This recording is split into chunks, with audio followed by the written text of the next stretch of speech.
name is Wafaa El-Sadr. I'm Quarraisha Abdool Karim. I've known Wafaa for close to 25 years as a friend, as a colleague, and we've also watched our children grow up together. I was wondering where you were 30 years ago and what were you doing when we first heard about HIV, when we first heard about AIDS. I remember exactly when I first heard of AIDS. I was a very young physician. I was getting training at that time in Cleveland, Ohio, actually.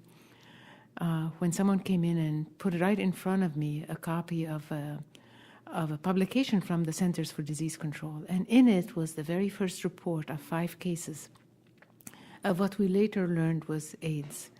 Not for a moment did I think that this would be a huge epidemic around the world. And particularly, little did I know that it would shape my life and shape my career. It's hard to put it into words what it was like. I think the amount of physical suffering was very severe and very profound, but I think also that the isolation, the stigma, the isolation they felt, often being shunned from their community, sometimes being shunned by their religious organizations, their churches, and their schools and their employers. And for us at the hospital and for us in the clinic, it was almost like being, in a way, it was almost like being at war. I remember distinctly, I would walk into my Friday morning clinic, and before the advent of the effective treatments, and I would quickly glance around the clinic to see my patients and how they looked, because I wanted to be prepared for the bad news. Quarraisha, you know, you're from South Africa. You're from the country that's been most severely hit by this epidemic. And sometimes I wonder for you, what has it been like from the beginning? I remember I just finished my BSc degree majoring in microbiology and biochemistry, and had a real passion to understand immunology, which was a new and emerging field. As we were busy with this leprosy research, which was a big issue in South Africa at that time, we started to hear about the CDC reports. In a country, in addition to apartheid, which was at its height of repression, there was this parallel process of trying to understand and respect the rights of gay people or same-sex relationships. And in the midst of conversations in relation to homosexuality, you suddenly have this new disease that's labeling and separating an already marginalized and discriminated group. But like you, I remember in the rural community that I work in, Bulunjlela, 500,000 people, they had first pictures of the waiting room, people coming in carried in wheelbarrows and having epileptic fits. It was the poorest of the poor, the most marginalized, the most discriminated.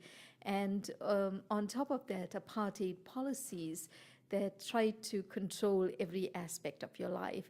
And that government now telling you, well, if you're having sex, you should have sex with a condom. So you can imagine how much traction and confidence that had. There's a sadness. I always feel there's remnants of a great sadness, because I think back of the people who missed that opportunity, the many, many patients that I lost, men and women, wonderful men, wonderful women.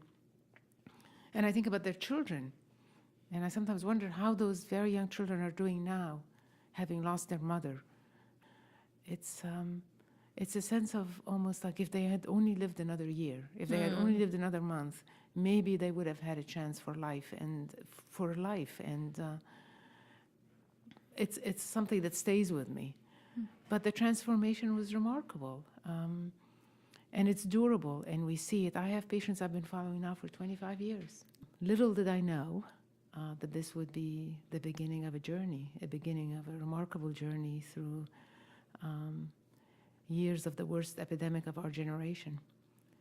And little did I know that we'd see so many changes over the years, from the horrible first years of just death and destruction and suffering to where we are today, where we have some optimism, lots of optimism. Is young women, and particularly young women under 18, having sex with men in their 20s and older, the risk they face with the gender disparities, the disempowerment, remains a very worrisome thing. As you know, in our antenatal clinics, by age 24, 1 in 2 women is already infected with HIV. So that magnitude for me is still numbing, but also is what keeps me persisting and persevering for prevention options for young women. I think in many ways, we're at a crossroads in terms of how do we go to the next step and how do we really prevent those young women from getting infected, those young women in South Africa, those gay men in Washington, D.C. and New York, those African American women in New York and Atlanta, and our focus really and our efforts have to be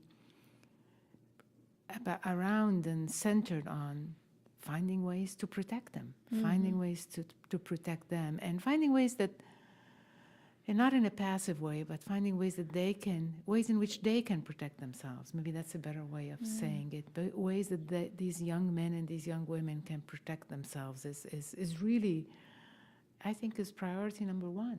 But I wonder, Quarraisha, when, you know, you have 2 girls and 1 boy, and I have a girl, a daughter, and when I think of an AIDS-free generation, I think of their generation. And do you think we'll see it? Do you think they will see an AIDS-free generation? Thinking about my children, I believe so strongly that they can be that AIDS-free generation.